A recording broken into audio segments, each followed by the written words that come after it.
Welcome to Politically Unstable with Charles Hurt, Washington Times opinion editor. I'm your host, Andy Parks, and I'd like to remind you that you qualify for a 50% discount on an annual digital subscription to the Washington Times simply by going to washingtontimes.com/Andy.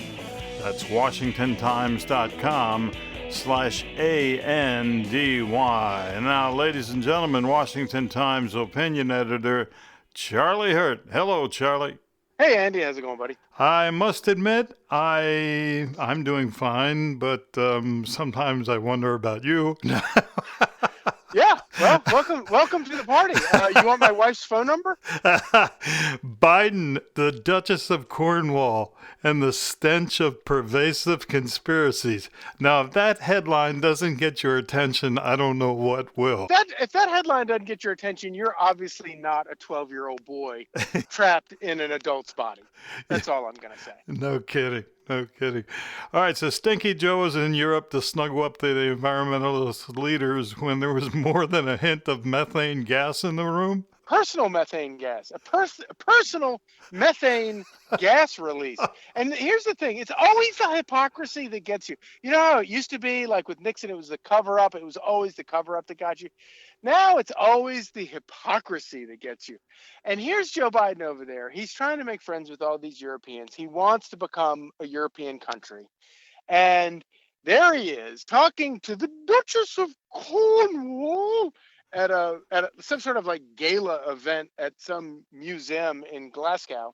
And he is he's lecturing the world about the dangers of methane gas and how we need to do something to curb methane emissions around the world.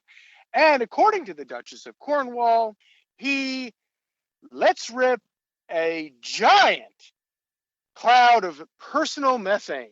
And of course, the only way, in order to quote the Duchess of Cornwall correctly, you have to also use her accent, which may or may not be her accent, but it sounds good. I don't know that I've ever actually heard her speak.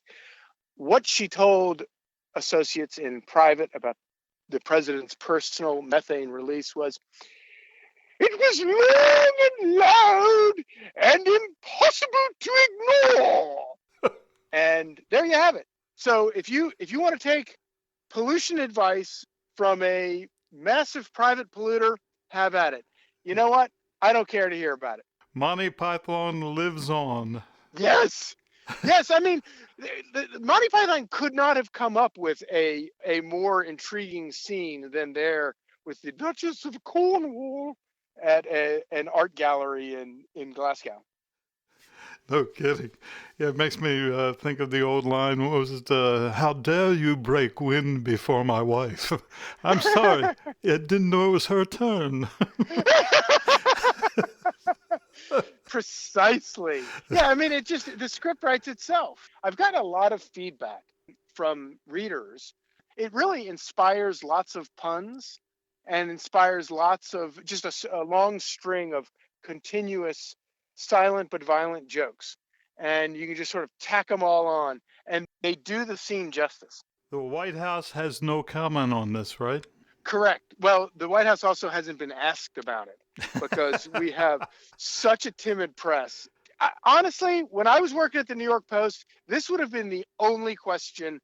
My editor at the New York Post, when I was covering the White House, simple instruction would have been, go to the White House, do not come back until we have a response from the leader of the free world about his personal methane release. You are not to come back into the newsroom until you have a quote from the other end of the president. There you go. All right, I want to take you to another column you had. Biden's administrative state launches war on America. Now, I haven't spoken with you since the Virginia election, but Governor-elect Glenn Youngkin has lobbed the first shot at the Democrats, thanks to the real voters of the Commonwealth, right? Yeah, it's incredible. It was not just a win for Republican parents. It was a win for all parents who believe that they should have a say in their children's schooling. You know, it wasn't even like a dirty trickster campaign. It was just literally quoting Terry McAuliffe in his own words. And McAuliffe later tried to claim that his words were twisted out of context. No, they were not twisted out of context. If you look at the ads that Glenn Youngkin ran, it contained the quote and the context. Terry McAuliffe and Democrats at large believe parents should butt out when it comes to teaching their children in school. And what they're teaching children in school is rotten, racist poison. And Glenn Youngkin stood up against that, confronted that, and came out victorious. It is a blueprint for Republicans running everywhere to finally put an end to this insanity. Okay, but the next question has to be, will the Democrats take the hint and will they do something about it? Or hopefully they do nothing about it and we sit back and watch them die? A couple of days after the election are any indication, I think it's pretty clear that Democrats believe the problem, the reason they lost in Virginia, is because they just didn't give voters enough of what they're selling, which of course is the exact opposite of the lesson should have been. And so, they say, oh, well, the problem was we didn't pass our infrastructure bill. We didn't spend trillions more money on boondoggles. And if that's the lesson that they draw from this, they will be in the minority 1 year from now, and it's going to be devastating. Okay, but they still have 3 more years to support the worst president of all time, right? Yeah, no, that's the real danger, is that how much damage gets done in the next 3 years, and for that matter, in the next year. Although I do think that politicians, members of Congress are pretty scared. They're always scaredy cats, especially the closer you get to an election. They start freaking out a little. And so I think there's a good chance enough Democrats in Congress who are worried about re-election and think they have a shot will maybe temper the larger body. But you're exactly right. Real danger is what goes on at the other end of Pennsylvania Avenue, where you have a lunatic in the White House who has nothing to lose. And he is desperate to spend more and more money as his approval rating collapses, which of course was all entirely pumped up by the media in the first place. So it was never a real approval rating in the first place. But that it just means he's just going to get more and more desperate. And these are scary times. There's no doubt about it. Okay, so the infrastructure bill passes. We get lectured by Biden on not knowing what a supply chain is. How funny was that? Whoever the people were sitting at the hypothetical people sitting at the hypothetical table across from him that he said were too stupid to understand the supply chain, I would like him to find those people and run them for office. They would beat Joe Biden, because I don't care who they are or what they do for a living. Yeah. They probably know more about the supply chain than Joe Biden or Jen Psaki.